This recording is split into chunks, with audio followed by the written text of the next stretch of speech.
The goal of this activity is to loosen up the hips and the ankle. Here's what you're going to do. Get a foam roller.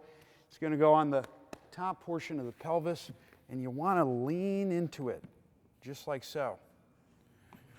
From here, what you're going to do then is you want your inside foot on a block. This is actually going to unweight that side.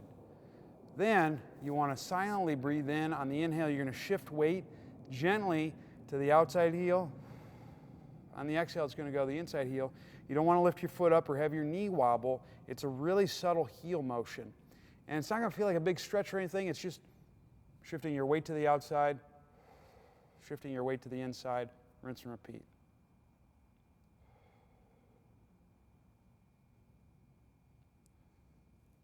And that's how it's done. Give it a shot.